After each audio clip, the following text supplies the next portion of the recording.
Hey, this is George. Hey, this is Fred. This is Real Talk with George and Frazier. What's going on, brother? How are you? Not much. I'm just chilling. I see. Oh, hold on. I see you there. I see Oh, you I there. told you, man. I kept the soul patch, I see baby. you. Man, Well, yeah, I see man. you on the back. Oh, mine hidden. You can't see mine. Mine actually right there. You can't even see it. Oh, man, whatever that is, man. You see, Frazier, I went and I got a cut too, man. Told you. I see. Coming Okay. down, Okay. coming down. Okay. I see you. How's everything going today? They going good, man. I'm having a blast, man. It's Friday. You know what that means? TGIF. Thank God it's Friday. Oh, yeah, man. I can dig it. Today was a good day. I got my second shot, so I'm done with that. Oh, You that's why know. you doing all jumping jacks and doing cartwheels and stuff. Oh, yeah, man. I'm done. I'm done. I'm vaccinated. I don't got to worry about dying. Yeah. Oh man, yeah. I don't know what I do without you. I can't have a puppet next to me saying, "Hey, this George." I guess you over there somewhere. Oh yeah, no doubt about it. But listen, man, we got a great show today. We have, if you guys don't know, we have an award-winning publicist, author, you name it. I mean, look, she's dear to my heart because I'm an author myself. So let's just bring her right into the show. Oh yeah. Tracy, welcome Hi. to Real Talk. How Hello, are you? hello, guys. How are you both? Doing Good. I gotta back up a little bit so my face isn't so giant. How are you? I'm here. Hold on. I'm gonna take off this. I'm wearing my keys to my office, Okay. and I'm in Hamilton, and I'm wearing my Beverly Hills is gangster as heck T-shirt. Even though I've been, my client bought me this in Beverly Hills. I haven't been there in 2 years. Beverly Hills is gangster as heck. They saw it there and they thought that's Tracy. No doubt about it. No doubt about it. Just Tracy. making fun of Beverly Hills, but it's all right. Yeah, man. Tracy, thanks for being on the show. Tell the fans and listeners a little bit about yourself. So yeah, I'm a high-profile international award-winning publicist working across industries and across borders. And normally I'm all over the place, Jamaica, Malta, all over the States.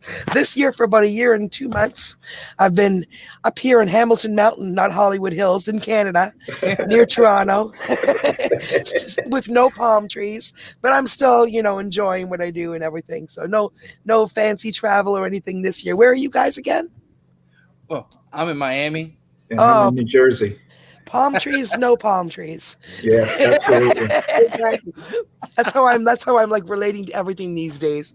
But yeah, so I work with everybody from, entertainers, filmmakers, musicians, artists, to a lot of small businesses and entrepreneurs. Has really become a passion lately since I started speaking on podcasts. Done almost 200 of them in the last year and a half, just on the entrepreneur and building your brand and becoming a thought leader kind of stuff.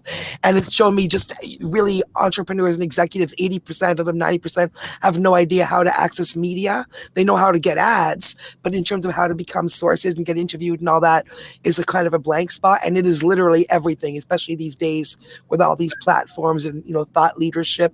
If you're not out there doing that, your competitors are. So that's what I find it really fun to just kind of make a star out of people. And one of the things I say is one of the most famous people right now is that lady who organized closets for a living until she started writing books about minimizing.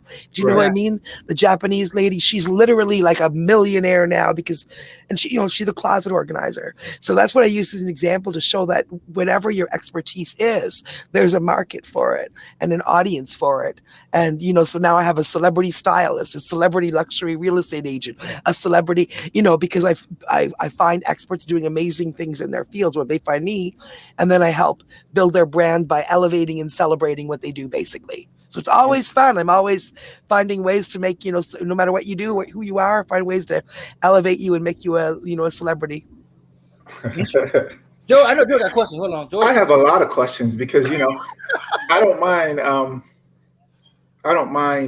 just doing that, but I hate the celebrity part. I don't want people taking pictures. I don't want people to, this, that, and the third. But yeah, well, definitely... it doesn't get to quite the level of, like rock star celebrity when you're the, celebrity. It's more like that you're getting profiled and that you're getting interviewed and all that. They're not really stopping you on the street and bugging you. I wouldn't like that kind of celebrity either.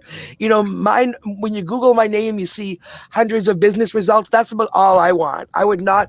It's funny when people come to me who are entertainers and they're like, oh, I want to be famous. You know what my first question is? Because I work with filmmakers and musicians. My first question is like, really?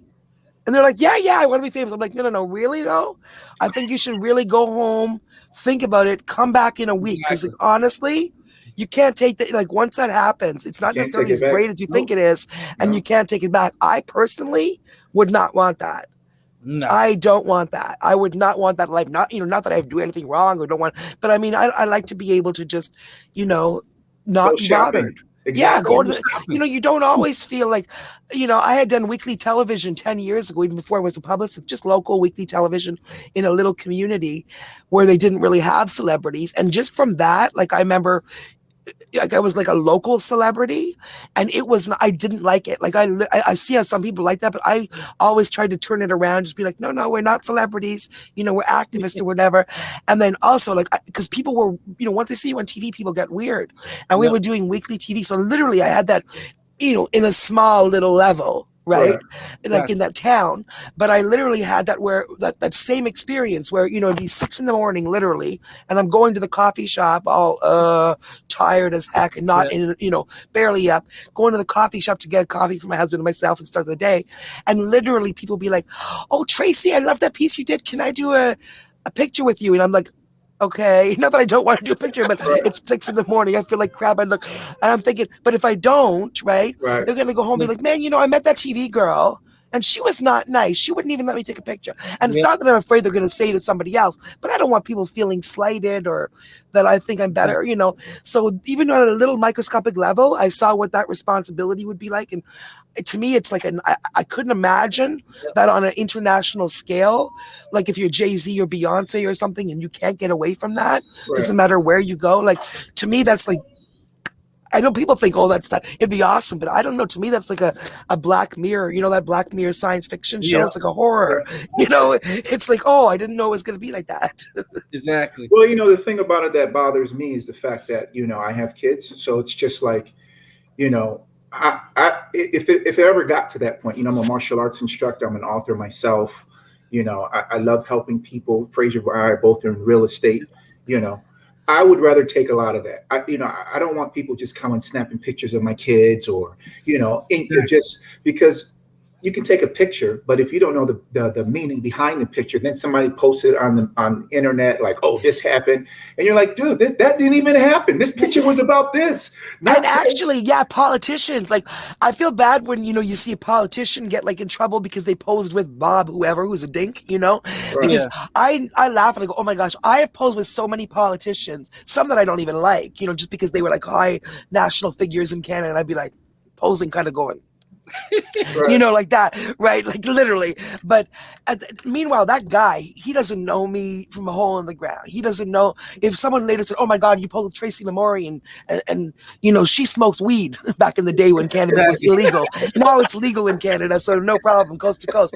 But I mean, say back in the day, some whatever people are, that guy doesn't know that. He has no idea. He's posing with 500 people that day. But that's the problem as a public figure. I think of that too sometimes. I'm like, okay, now, because now there's some people I don't want to be posing with. I don't want to be thinking about, like, I'm an activist and an advocate first, and like I've fired clients, I've walked away from clients, or I've not taken clients if I didn't like if I don't like their messaging on Facebook, I'm not giving them a bigger platform, like in terms of putting good things into the world and being positive and, anti-racist and all that stuff, not like this crazy negativity and God only knows what people are doing lately even, right? Exactly. Well, let me follow up with that. You keep saying you're an activist. Can you tell the fans what you are passionate about? Oh, yeah, the reason I'm a publicist, I would never have even learned to be, I mean, this whole awards and VIP parties and travel would never have happened if I hadn't been an activist. So this was just a weird side effect of my original work, which was when I was in my 20s, I was just in sales and marketing and just, like paying the bills like everybody else.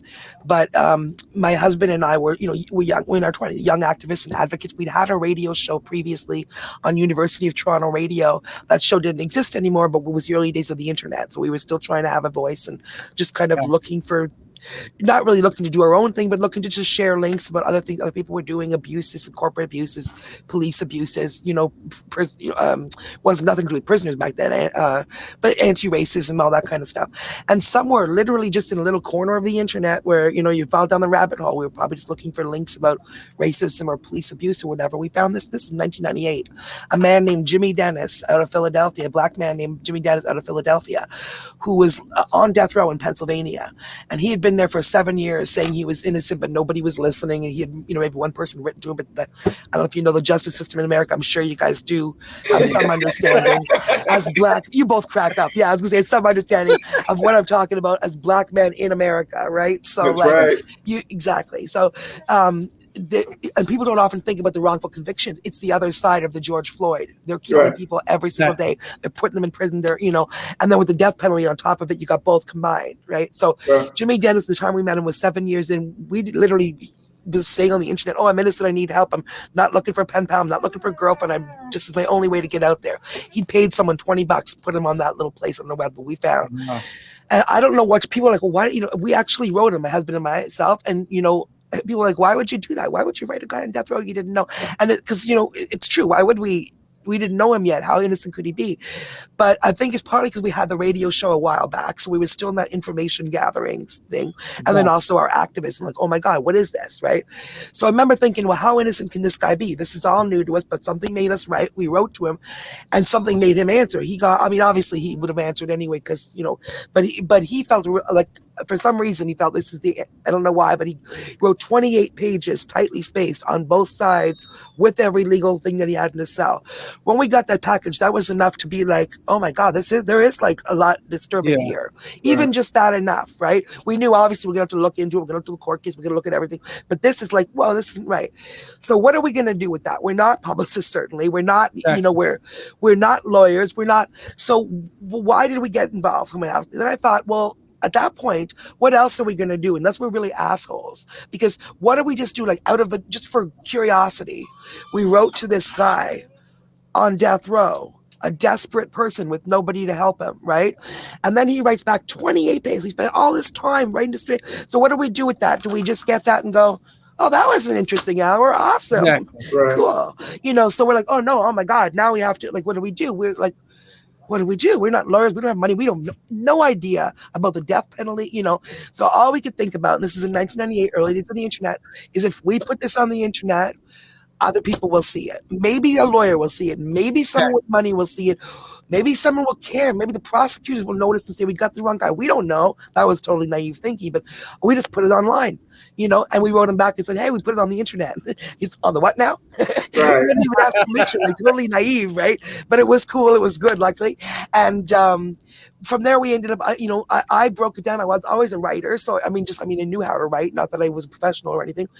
But I broke down all the 28 pages he had sent me and the legal stuff, because nobody had done it before, into a pamphlet, a brochure, a little brochure that humans could understand, because most people are not going to read through 28 pages and all that stuff. Right.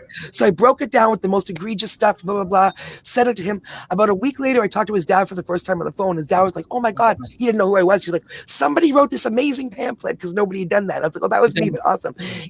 So anyway, we started a 20-year campaign. It ended up being a 19-year campaign. He was on death row for 25 years.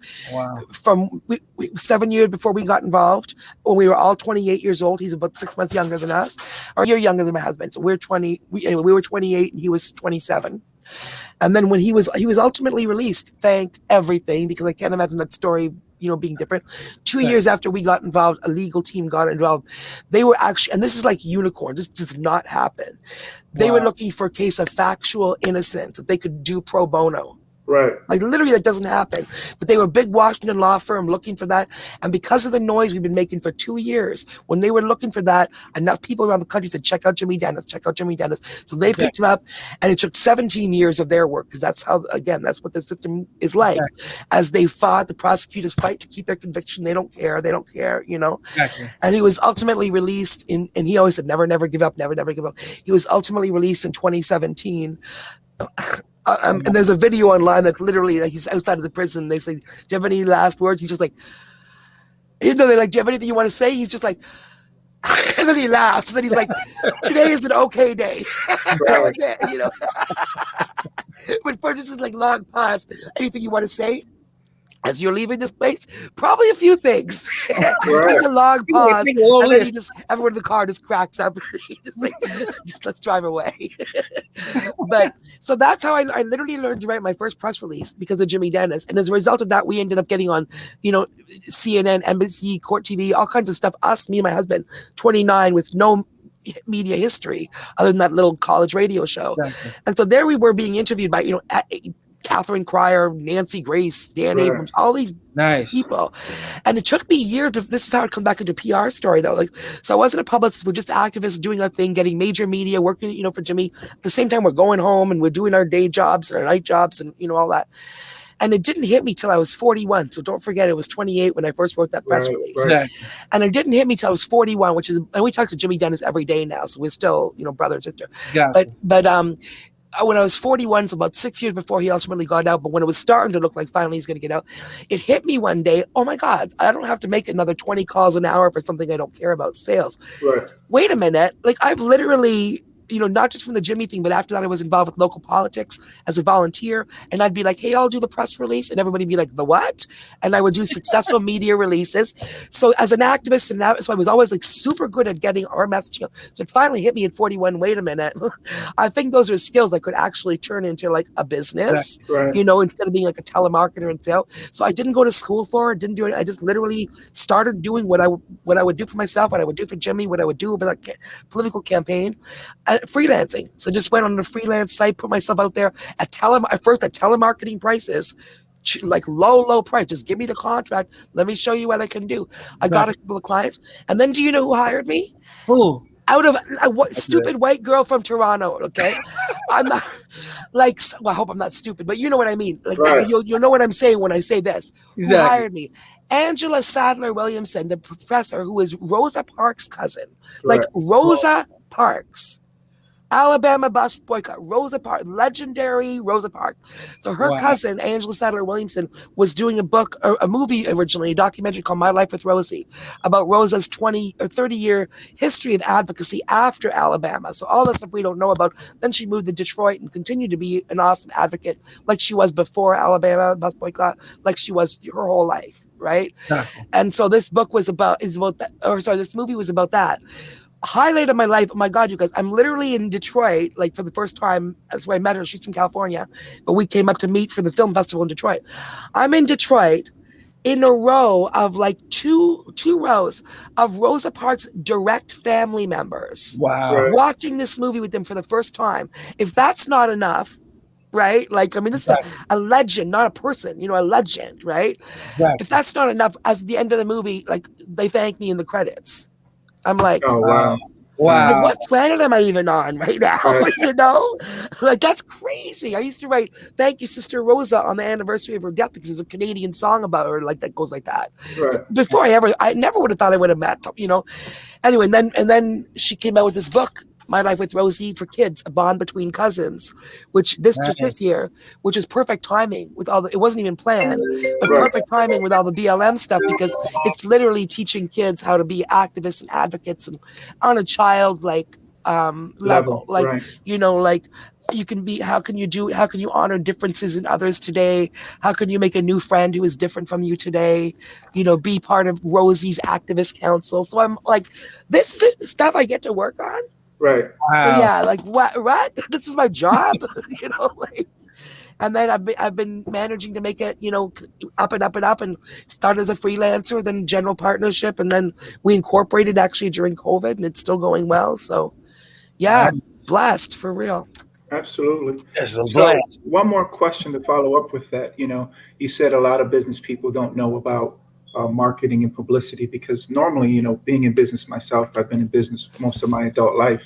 I understood that most people take about 32% of their budget that they put towards advertising and sales because every dollar you spend, you're trying to get $2.50 to $3 back.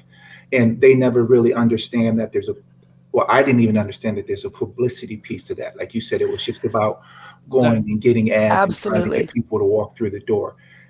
How was that stigma changed? Because, with internet, it's just like, okay, I just have a purely social media point of view about this. You have people that are like, oh, I'll be your publicist and I'll write 2 articles a day for you to drive traffic and I'll take care of you. I'll be your social media manager. And I'm like, wait, hold on. I'm in real estate. Do I need a social Yeah. media manager?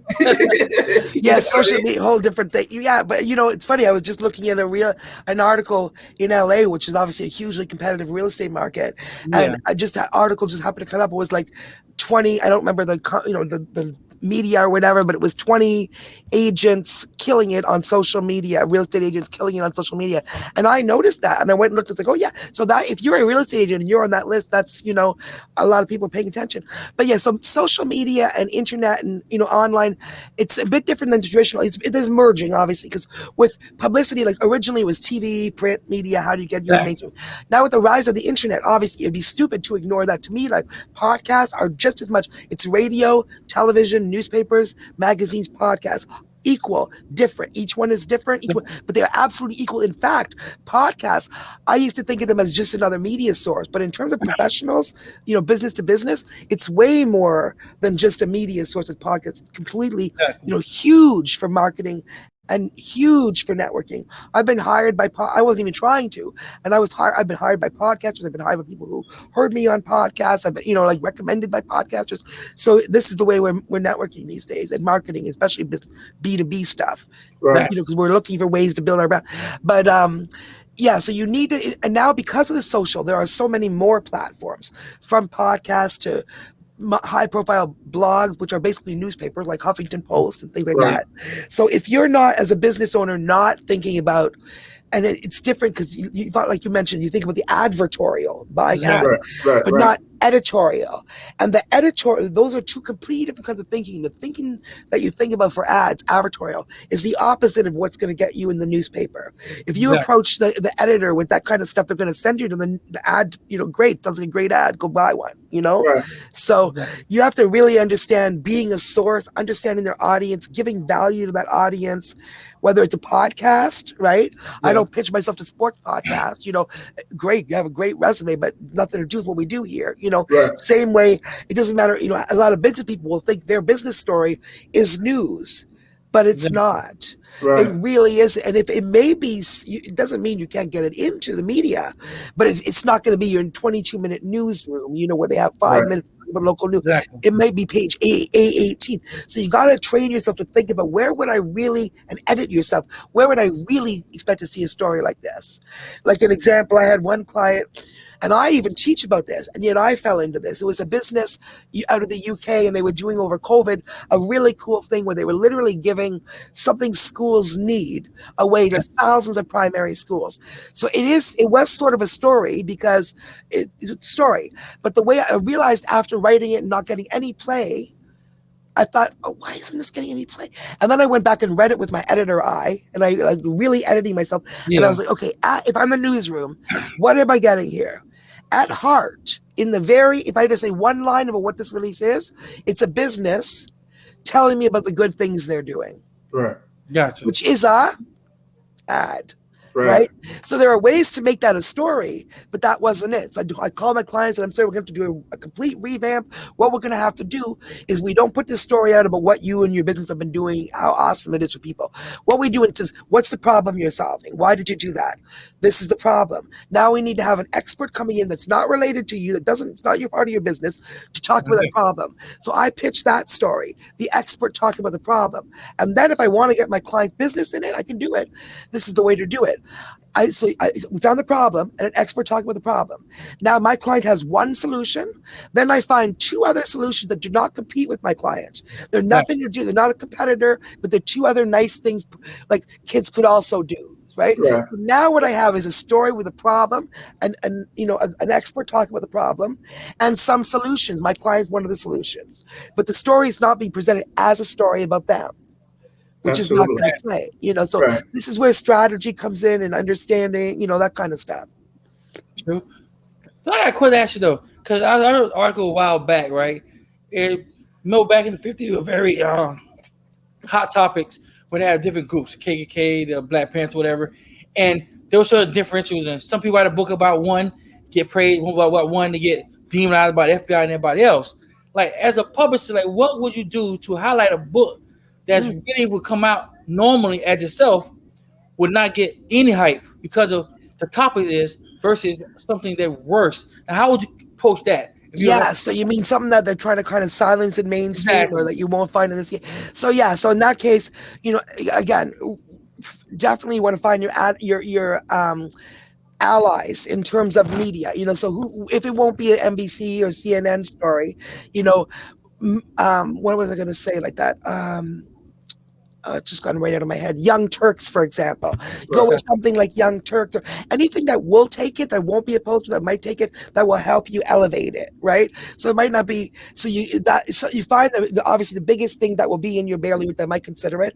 If literally everybody is blacking you out, like I've had situations where it wasn't even a political situation, it was a personal situation that somebody was taking on some big media people in Canada because were taking on somebody who had a lot of literally every media person in Canada is their buddy. So every time when this story was going through, it was becoming it was just not a story because no media, all the big people were like, we're not going to do anything about it. And then I find out later, what the connections are. This columnist literally was the best friend of that person who's the best. So it was literally twisted like that and people just like killing it. So then you just have to, you might have to use something like Medium, your own, where you can, people think Medium is like Huffington Post, but Medium is actually, you can make it's like making a Facebook page, but you can put a really nice photo, a really nice article. If you're a good writer and if it's well written and if it might get pickup, Medium will put it on the front page, so then it would get 1 million views. So it is like a combination between like a social media where you can put whatever you want up there and an actual magazine. So there's no editor stopping you from what you put there. But if you consistently write good stuff, you can actually use it as a basis to build your thought leadership and to get ideas out there. It has really good SEO, really good pickup. So about a week or two after you do a Medium article, you search your name or the article, it starts to come up. So you start to build that, so that would be one way with a challenge like that. And just, really finding, I would reach out to, like, actually, what do I have recently? There was actually a story like that. A police, with all the George Floyd and all that. Forget George Floyd. I'm not saying forget George Floyd, obviously, but I mean George Floyd a year ago now. Right. How many have we had since George? There was one just literally the other day, and these are the ones we hear about. Like, let's not get stupid, right? We know this.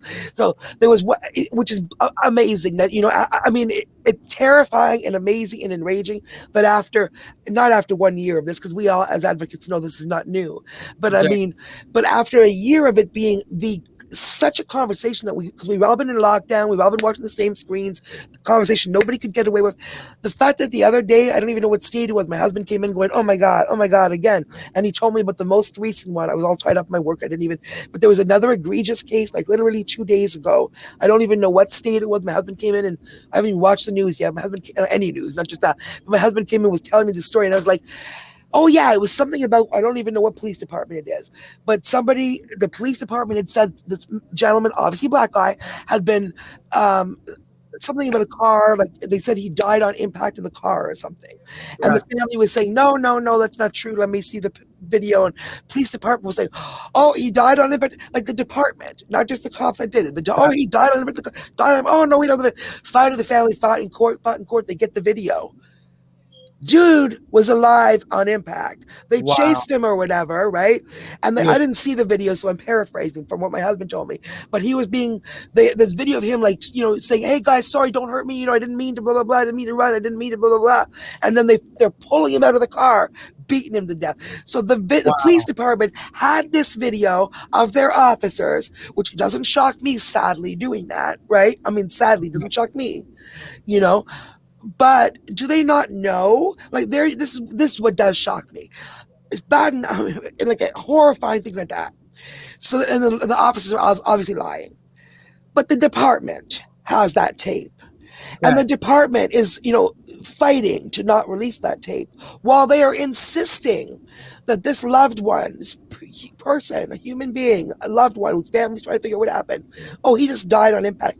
So, what planet do they live on that they don't see that like, number one, good luck, and it's not going to come out. Okay, so I mean, you're living on a fantasy land that you're never going to get it. You've seen a tape like that, even if you're the evilest you know what in the world. Right. Are you that stupid that you don't understand that you need to just throw your officer on the freaking pile, whatever you got to do, because it's clearly a fail.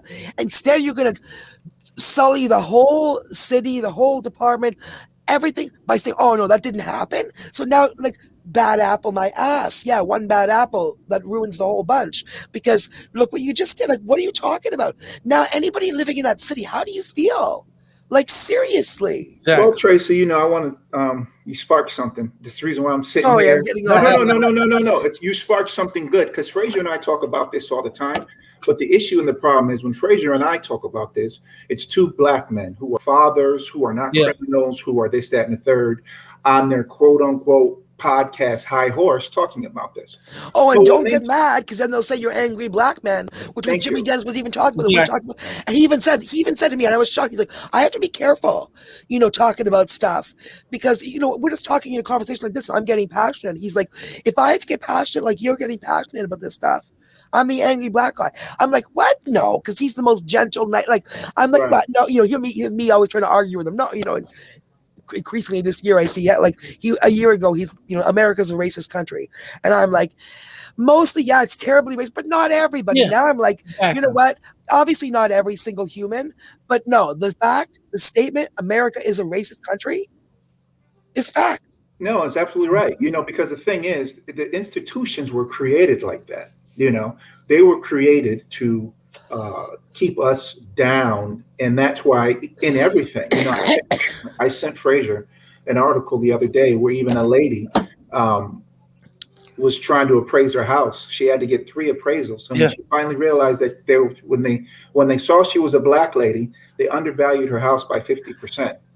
When she said that she was a white woman, they double valued her house. See, and I literally lived in this fantasy world a year ago, even as an activist, even as someone who's been fighting this stuff for 30 years. I still lived in this fantasy world where, like, I thought that pretty much everybody felt the way we did, that we all agreed that racism was bad, that we were all trying to get rid of it, except for, like some racists. And that we all agreed that those idiot racists were to be corrected, to be, and what I learned this year, to the point where I had to fire some people as clients and not take them on or whatever, and is because I lived in a world where I definitely thought that all my people around me, anywhere that I can reach out, look, talk to at my table, everybody was thinking that way as an absolute. Exactly.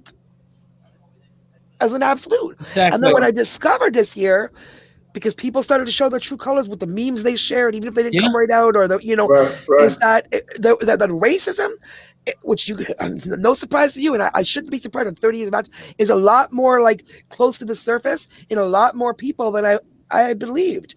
And that's actually really upsetting, because it's like I've newly discovered this year what all my friends and even black friends and colleagues who haven't really been outspoken about stuff before, because of change of conversation this year, have started to share their personal things that have happened to them here in Canada, last year. So things that I would have thought were 30 years ago, 50 years ago in Alabama are like right now in New York, right now in Hamilton, Ontario. Right. Yeah.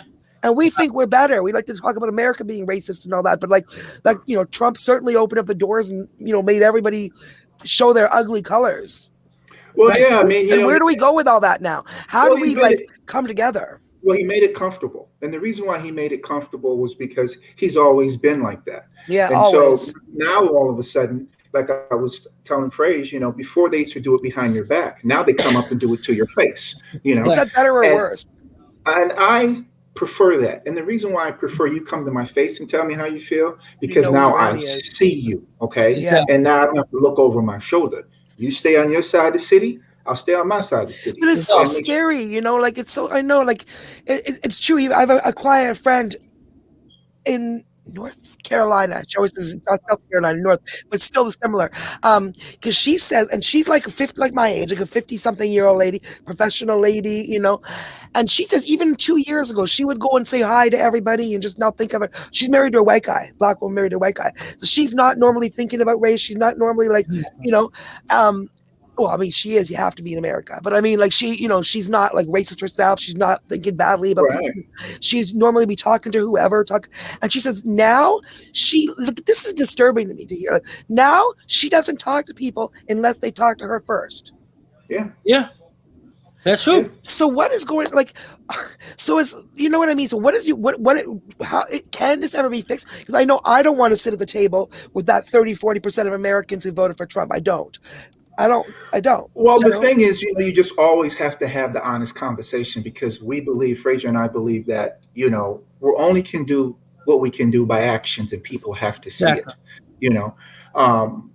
Like I tell my son, you know, it's very hard to sit there and have to have a conversation with your son and daughter about being black children in America. You know, yeah, I mean, I live in a Republican district, believe it or not, in Jackson, New Jersey. So we have to be actually very careful. Like I have to tell him, you know, I know you're very friendly and he's a very friendly person, but you have to be mindful that you could be set up. You have to be mindful that this, that, and the third, if this happens, call me, call your mom, so forth and so on, because it's not the same for your counterparts. Even the kids that you go to school with, sometimes they may be angry and set you up. Oh, George did it. Now all of a sudden you're fighting for your life and you haven't done anything to secure yourself, give the evidence that we need, that I can go fight for you. So I'm always constantly. That's terrifying. Like, I totally feel that. Like, especially thinking, I mean, not even, I just thought about the justice system when you said that, when you said they can blame you and, you know, but I mean, it could be anything. School, you know, it could be. You know, and it's a way of life. So when we talk to other people about it, they're like, oh, no, that doesn't happen. And then, you know, a lot of our black friends be like, oh, no, we have the same conversation with our kids, because I'm hearing that from so many moms and grandmas, and who's saying it doesn't happen. So again, how do, like, I don't even know. This is, you know what? Like, I feel like this is after 40 years of my life as an activist, even since I'm a little kid, after 60 years of, you know, Rosa Parks, and all this work has been done by all these people.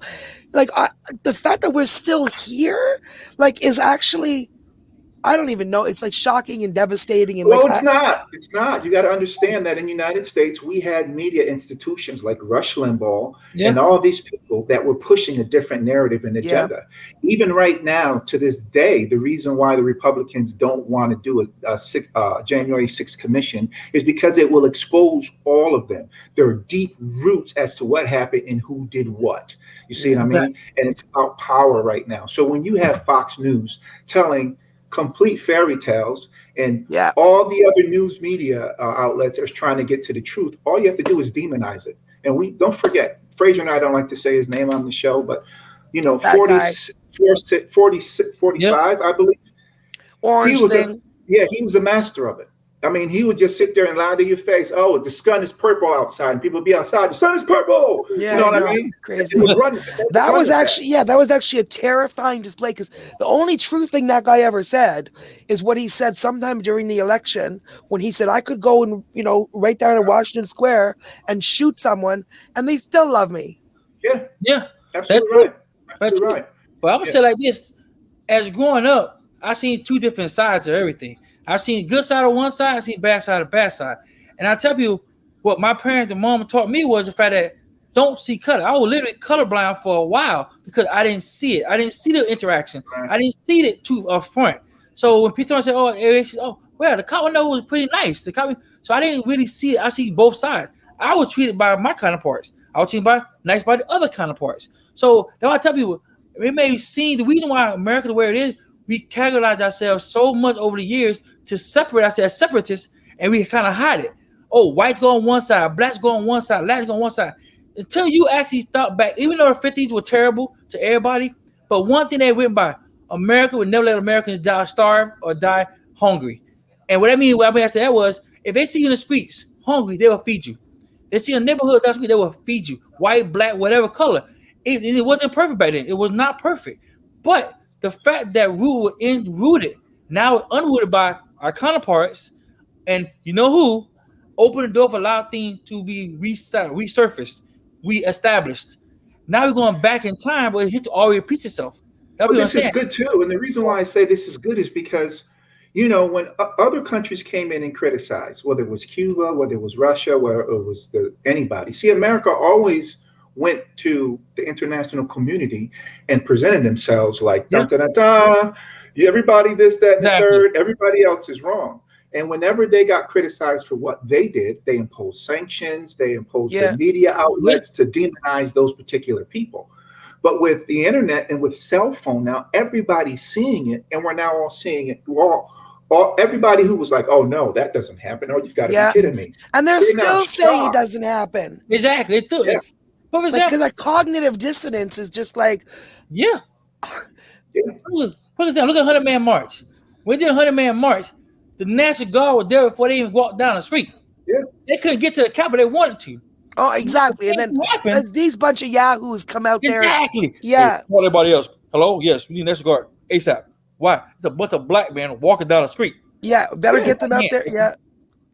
So meanwhile, these yahoos can go there. I still can't believe what I saw.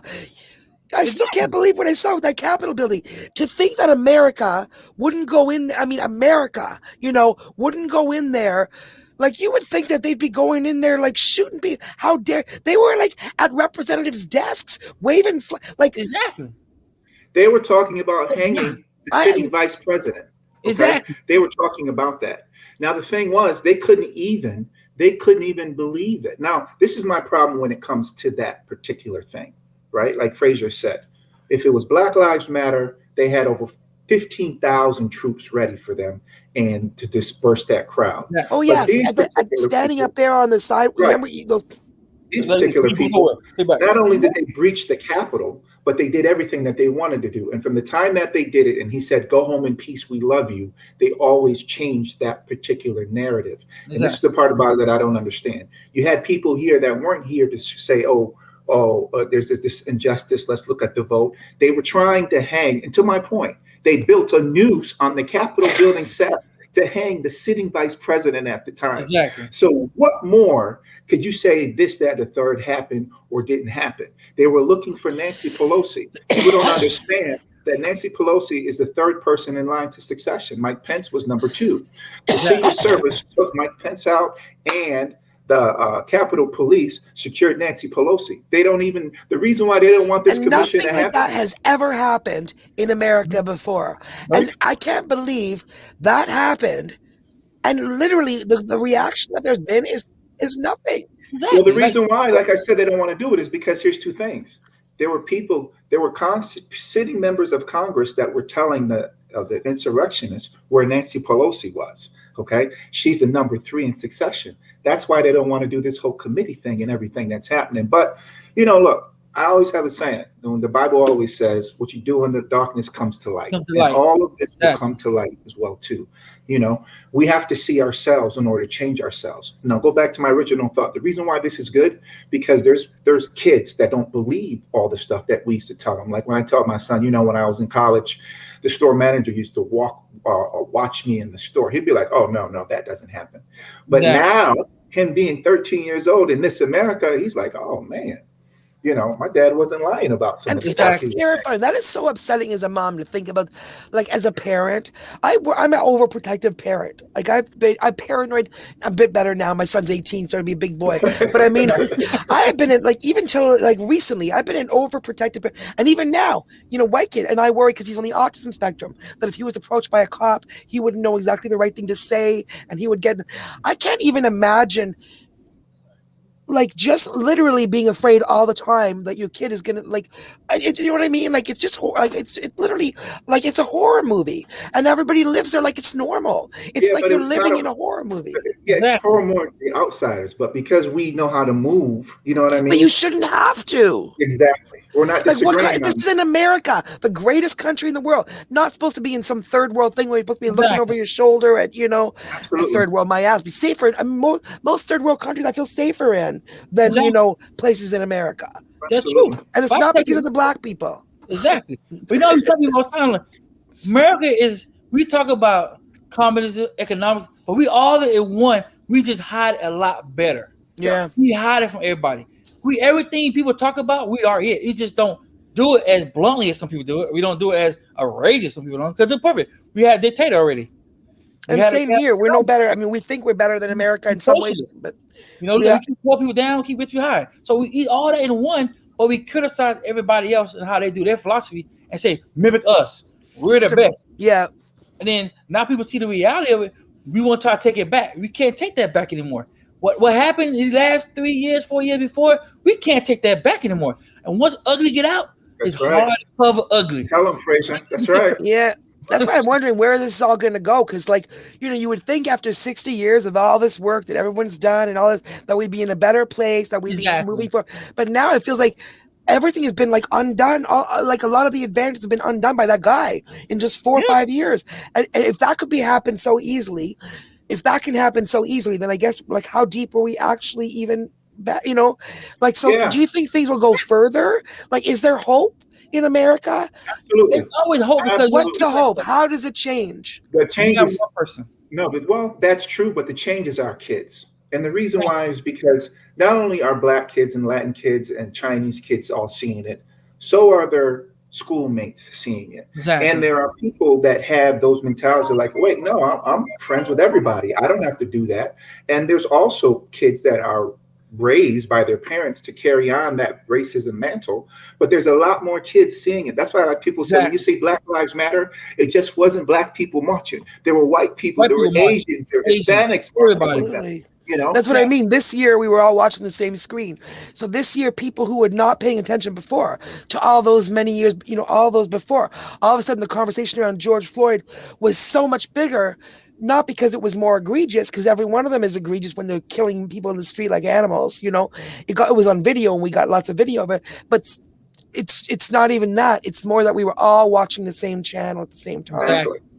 Exactly. So now we all see it, we all hear it, we all. Exactly. That's why I say it will rely on the youth to be able to change what we see, because they see more truth than we see. Exactly. We are mirrored throughout lives. We are mirrored through certain things. They started to realize that slavery never ended. It's just modernized.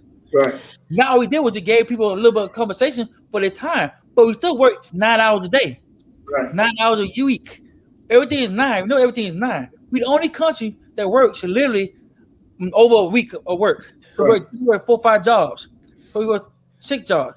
And then on top of that, we don't have time to structure our family properly. So our youth are raising themselves. We got other people trying to raise our youth. Social media is raising our youth. We got everything outlet get into our youth. And then when people going different directions, I don't know, take a guess. I'm not home. I work 4 jobs. I can't come to my son, don't do that anymore. That's not right. No do that? Social media. Guy named Bob, somebody saying, go get everybody. Don't get mad. Do your job. See, America's great. You like this. America ain't great. Who lied? Told you that lie? I'm like, there's something in the picture. But that's what we got to go about. You got kids. We got watching the kids watching them more. You got to sit there and do. We can't watch that. We cannot govern that because we are working. We always working. Yeah, I mean, we've always been at an economic disadvantage, and now, we're starting to see it. Like I said, it's front and center. That story with the mortgage. I mean, that actually happened to me. When I bought this house here, I looked at the mortgage papers when we refinanced it a couple years ago. And on my mortgage application, it says George Bowley White, because Bowley is a white name. It's not a black name, so to speak. And George is just like King George. You wouldn't really, know that I was white or black based on my name, George Bowley. And my mortgage broker, I was like, wait, this is wrong. He was like, wait, is that the race of the person on the application? Yeah, wait, hold on. Let me finish your story. So he says, I've been doing mortgages now for 20 years. And he said, when you put the race on the application, white or black, when you put black on the application, they charge you 1.5 point in interest. Okay. So he said, since then, all my applicants are white. He said, because the person that takes the applicant and the person that verifies the applicant are 2 different people. And George Bowley sounds white. So I got a better interest rate on my refinance because I was a white person. Okay, one sec. The Canadian girl is still freaking out about the first sentence. Mortgage applications say, like, I know I've seen job applications in America, and they break down by color. You can't have in Canada, you cannot ask on a job application what color you are. Like, and you're telling me when you apply for a mortgage from a bank, they're asking you what color you are. Why does that matter? Mortgage, a job application, anything, they always ask your race, even your See that right there, that is the number one thing. If they did a federal thing to get rid of that, the only time in Canada where you ever ask, if you're doing like a survey, like a market research survey, it might ask you demographics, age, general job, race, if you want to say. And I usually say, I don't say. I always say, I refuse to answer that because I don't like that. I don't think there's unless there's a reason. I agree. We're looking at health statistics about different populations. Obviously, then it's a different. But I mean, it's just I always say, prefer not to answer. I have no problem with being white. But why do you want to know? We don't have that. You don't have that. I can't believe I'm actually right there. That's a problem right there. We have identified. You guys are like, that's a normal thing. I'm like, oh my God, I knew it was. I knew it was bad enough for jobs, but you're saying pretty much in every aspect of life, you've got to be categorized so that, and then considering that 30% of Americans seem to be racist, right there. Depending on who's reading your application, you have a 30% chance of being screwed right there. Exactly. Like they literally, there is no reason on God's earth that anybody can explain to me why, as a mortgage lender, I would need to know what color you are, other than if I'm racist and don't want to give money to black people. There is literally no reason that matters. Absolutely. I'm trying to justify in my head. How can what possible there's no reason that matters. Absolutely. You're right. So that's they why need to get rid of that. talks about jobs and, we're always economically disadvantaged. So, for instance, a black man in America makes $75. I mean, 75 cents women. on the dollar, right? A black man. Yeah, just like women and men, But a black woman makes 65 cents to the dollar to her counterpart. You see what I mean? So she's even worse. Yeah, so we get 75, white woman. The black woman's get 65, Right. Like the John Lennon song said, woman is the slave to the slave. Exactly. In all, just to get that in there, in all, the language was, controversial. He was hanging out with the Black Panthers. But yeah, that's an interesting point to think of. No matter what culture, anywhere you think of, from tribal to whatever, Palestine, if the people are doing badly, look at the women, because the women are always even worse because we're carrying all those extra burdens, right? That's true. I'll tell you a story with a job interview. I went to a job interview. If you know my name, you say my full name, DeVern Demar Frazier. It don't sound. You can't define what color it is, how it is. You can't tell. You won't be able to tell it. So the guy says, "Oh, we're the white guy's name Frazier DeVern. Yeah, the guy. He's Irish or what is he? I'm trying to figure what he is. Tell him to come in my office right quick. I want to talk to him." So she calls my name out, DeVern Frazier, called my name out. So I get up, walks in. And the guy says, he looks in the application. He says, your name don't fit you. I'm sorry, I asked him what you mean by that. He says, your name don't sound like an African-American name. It's not like very African. Would you like me to change it to Lawanda? Like, what is serious? What it is, right? What does that mean? So he asked me, why you didn't put race on the application? I said, because I don't see race. I'm just American. You're black, white, no, I'm just American. Right? Are you not American? Like, exactly. Race, I'm American. I'm an American citizen. Is that what you want to know? Exactly. I'm just American. I go to passport, I'm American. So the guy says, I like that answer, but can you tell me more about the answer? I'm like, what more you can ask about the answer? One, I'm mixed. So I can tell you I'm thousand of things with it. So I can be anybody. Take your pick. Right. So that's one thing. So I'm a true American.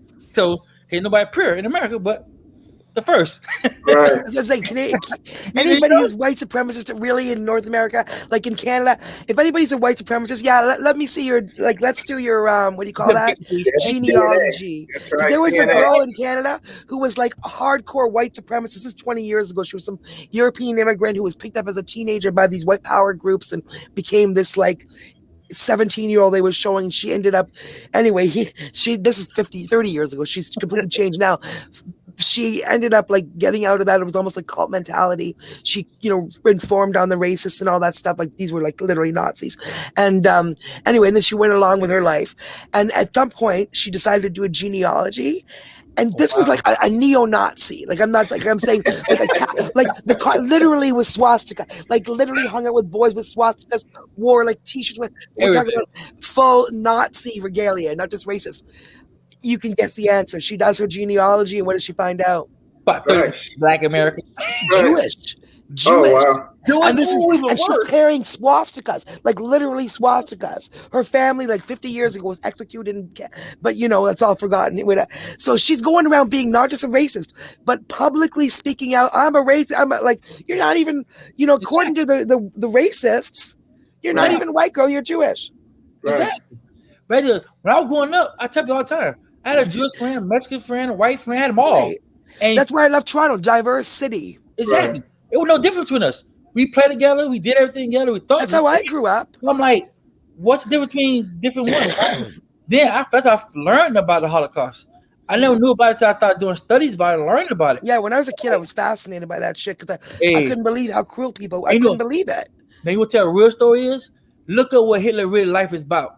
Yeah. Look up Hitler's life, and you will see certain parts where people talk about him. Is there some of the bad part about him? They talk really bad. This man was like most kids do when they grow up in school, forced to do something they don't want to do. And he was a failed artist, and he probably, whatever. And politician. Here's the funny thing about Hitler. He ran for office a lot. Hitler was not even pure. Hitler was not pure. He wasn't Aryan. He wasn't blonde haired and blue eyed. I was gonna say blonde hair, blue eyed, dude. He's like some shit. Like that's the thing. People are sometimes self hating, right? Same with the guy who convicted Jimmy Dennis. Oh my God, the guy who convicted Jimmy Dennis. It was his name, a DA. I'm so mad. Called Seth. It was Seth King, and I was working with Jimmy Dennis for like 3 years before I learned that DA was a black man. And I was so shocked. I was like, oh my, because not only was he like, I mean, obviously there's black DAs, so that wasn't the shocking part. Yeah. The shocking part was because he was a bad fucking dude.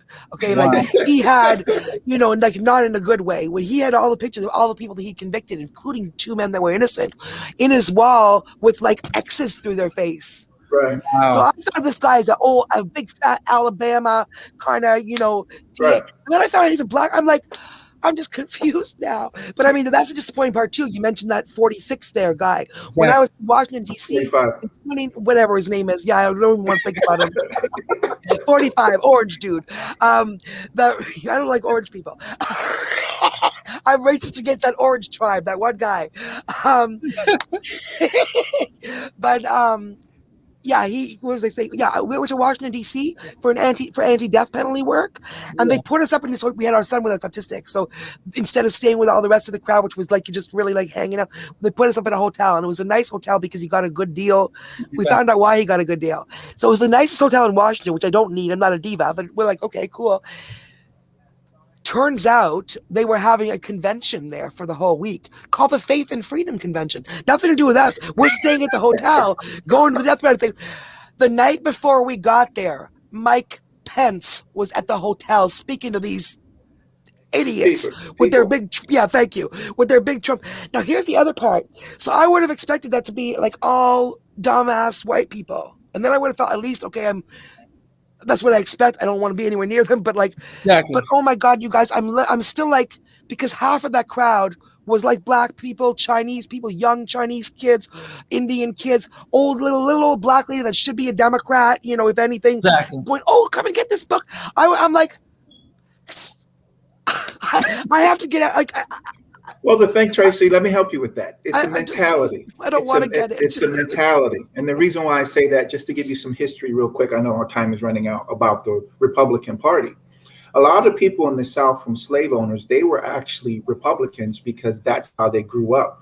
When the Republican and Democratic Party switched, okay, their mentalities and ideals switched. That's why you hear a lot of Republicans talk about Abraham Lincoln, and Abraham Lincoln did this and he was a Republican. But if you look at what Lincoln did, Lincoln's ideals today are Democratic ideals, not Republican ideals. You see what I mean? Because in the mid 50s and 60s, they did a total switch over. They did a complete switch. So Democrats became Republicans, Republicans became Democrats. And so you see a lot of people of color in the South that are still Republicans, based on those old thoughts and But theories. even in the wake of that guy, and this was like not in like 20. This is after 4 years of that guy, or after 3 years of that guy, and they're wearing 2020, and I was like, Yeah.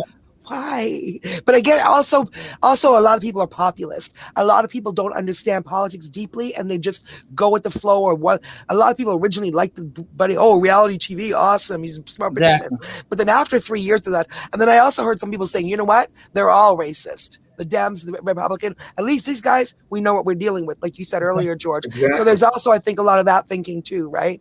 But Yeah. but it was really upsetting to see. My gosh, big. Like, oh my gosh, this guy, he had a big sweater on, Black Lives MAGA. And I'm like, please stop. Please stop. I didn't say that. I'm just like nodding and smiling in the elevator, trying to get away from all those people. Look, we do it here too. And the reason why we do it here too is because, look, we have a name for those kind of people, and we, in our communities. But it's just like I said, I'd rather see you in your face and know what you're about than to have you in my corner and my tribe, and you're the one that's stabbing me. Exactly. Because here in the United States, we call them crab in a barrel. They'd rather step on you to get to where they want to go, and they'll say anything about you. And you see that in politics. You can name them from, Candace Owens to everybody else down. So it's not really a big thing, but it's a big thing, but it's not that big when you deal with it. Yeah, exactly. You deal with it. So I wanted to just circle back real quick when it comes to you, Tracy, and about Publicist. What are some tips you can give young people like myself looking to get into Publicist? Yeah, I'll give some quick tips, and then I gotta go because I have the next one. Today I booked 1, 2, and 3 p.m. Oh wow! I've got 3 podcasts today. Oh wow!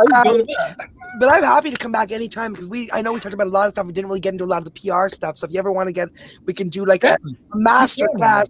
If you want to have me come back, we can do a master class on like real actionable ways to get in the media. Because absolutely, but real quick, I'll give you a couple quick hints that you can go and look up right now. Yeah. Help a reporter out. Harrow.net, Source Model in Australia. Those 2 things are gold. I spend 3 hours a day on those looking for results, looking for things for all my clients. You'll see New Yorker, New York Times, Oprah.com, The List, all kinds of people, media looking for quotes from experts on deadline.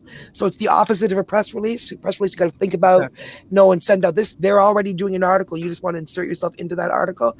It's a great way to build, to build media credibility. I've gotten clients and all those things I mentioned that way. Oprah.com, everything else. So, yeah, that's one good tip. Nice. Where can they find you on social media? They can find me at Tracy Lamourie on Instagram, LamourieMedia.com, Tracy Lamourie on Facebook and LinkedIn, and on Instagram, Tracy Lamourie PR Media and LamourieMedia.com. And I do work internationally, so if anybody, is interested in hearing about how they can get some media attention, I make it absolutely affordable, not like crazy PR prices. I make it affordable so that the creatives and the entrepreneurs who hear me on these podcasts aren't priced out. So give me a call, no pressure. Talk to the crazy red-haired girl, and I'll help you get some media magic. Well, Tracy, we appreciate you being on our show. We're definitely going to have you back. Thank you so much. Now I feel like we're all friends. So, follow me on things, and I'll follow you back, and we'll stay connected. No doubt about it. Thank you so much. Excellent. Thank you, guys. All right. Cheers. I'm going to share this madly in a bit. Thank you. Appreciate it. Okay. Bye-bye. Bye-bye. Oh, man, George. Didn't we tell you we got a great show? Yeah, you said it. You said it. I heard you say it. And I wet my hand together, so I usually mean a good show, too. Hey, this is George. Hey, this is Fred. And that was Real Talk with George and Fraser. Y'all have a great weekend. Have a good weekend. Peace.